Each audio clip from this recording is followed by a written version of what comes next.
عمران خان نے آج پھر پولیگرافک ٹیسٹ کرانے سے انکار کر دیا ہے۔ بخاری صاحب، کیا ریزن ہے؟ وہ کیوں اتنے بزید ہیں؟ کون سا ایسا راز ہے جس کا ان کو ڈر ہے کہ فاش نہ ہو جائے؟ اس سادگی پہ کون نہ مر جائے ہے خدا۔ آپ چاہ رہی ہیں یہ کہ وہ یہ ٹیسٹ دیں اور پھنس جائیں، کیونکہ پھر ثابت ہو جائے گا کہ وہ گفتگو جن کے حوالے سے ان پر مقدمہ درج ہے وہ کنفرم ہو جائے اور ان کے خلاف کیس جو ہے مضبوط ہو جائے۔ عقل مند ہے بھائی، نہیں کرنا چاہتے، لیکن مزہ تو تب ہے نا کہ عدالتیں پھر اس کو مجبور کریں کہ نہیں آپ کو یہ ٹیسٹ دینا پڑے گا، کیونکہ یہ لیگل ریکوائرمنٹ ہے۔ ٹھیک ہے، اب یہ ایسا ہوگا کہ نہیں ہوگا یہ تو چل کے آگے بڑھ کے دیکھتے ہیں۔ دوسری طرف یہ ہے کہ پی ٹی آئی نا، اگلا سوال آپ کا میں پریمپٹ کر رہا ہوں اس کو، وہ عادی ہے اپنی سہولت کار عدالتوں کی، چاہے وہ ثاقبی عدالتیں تھیں، چاہے وہ گلزاری عدالتیں تھیں، چاہے وہ کھوسوی عدالتیں تھیں، چاہے وہ بندیالی عدالتیں تھیں۔ وہاں جا کے کوئی بھی مقدمہ لے کے جائیں، ساتھ ہی فیصلہ اپنے ہاتھ میں لے کے آئیں۔ بلکہ مجھے تو یوں لگتا تھا کہ لکھ کے فیصلہ بھی ساتھ لے جاتے تھے، وہ جج کے ہاتھ میں دے کے پھر دوبارہ پکڑ لیتے تھے۔ وہ دور بیت گیا ہے اب عدالتوں میں بے تکی بونگی قسم کی نہ پٹیشنز کو انٹرٹین کیا جا رہا ہے، نہ ضمانتوں کی اپلیکیشنز کو انٹرٹین کیا جا رہا ہے۔ اس لیے نہیں کہ کوئی دشمنی ہے عدالتوں کی، اس لیے کہ عدالتوں میں میرٹس پر جب کیس ہوگا تو پھر اسی قسم کے فیصلے جو ہیں آتے ہیں۔ آپ نے دیکھ لیا جج نے کیا کہا ہے، آپ بتائیے کیا کہا ہے جج نے؟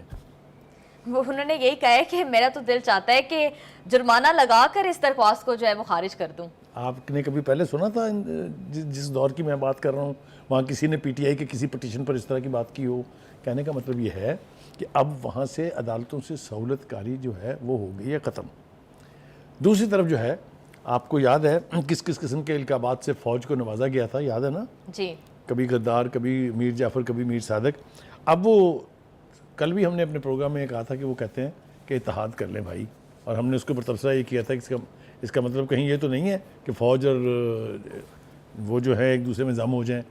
آج بھی وہ بڑی مبارکیں دے رہے ہیں۔ آج انہوں نے جناب عاصم منیر کو، جس کی تعیناتی روکنے کے لیے انہوں نے لانگ مارچ کیا تھا، اگر آپ کو یاد ہو، وزیر آباد میں گولی چلنے پر ختم ہو گیا تھا، تو آج ان کو انہوں نے مبارکباد دی ہے، وچ از اے گڈ تھنگ۔ آپ کو ریکنسائل کرنا چاہیے نئی ریالٹیز کے ساتھ، آپ ہوا میں نہیں جی سکتے ہیں۔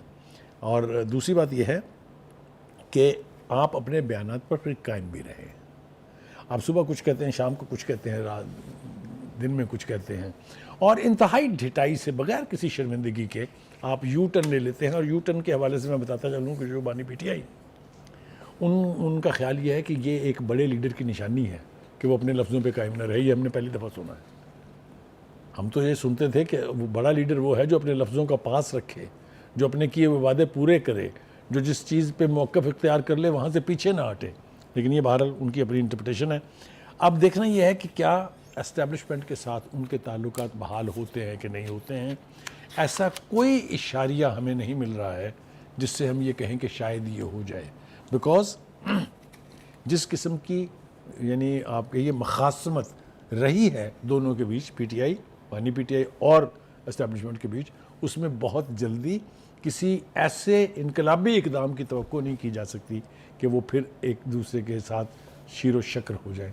ایسا مجھے ہوتا دکھائی نہیں دیتا۔ جی بخاری صاحب، آپ بالکل ٹھیک کہہ رہے ہیں۔ پی ٹی آئی لیڈران کے بیانات سے تو یوں لگتا ہے کہ پی ٹی آئی کے دل میں بڑی خواہش ہے کہ اسٹیبلشمنٹ سے ان کے رابطے جو ہیں وہ استوار ہو جائیں، لیکن کچھ اینالسٹ کا اس پر یہ کہنا ہے کہ بہت دیر کی مہرباں آتے آتے۔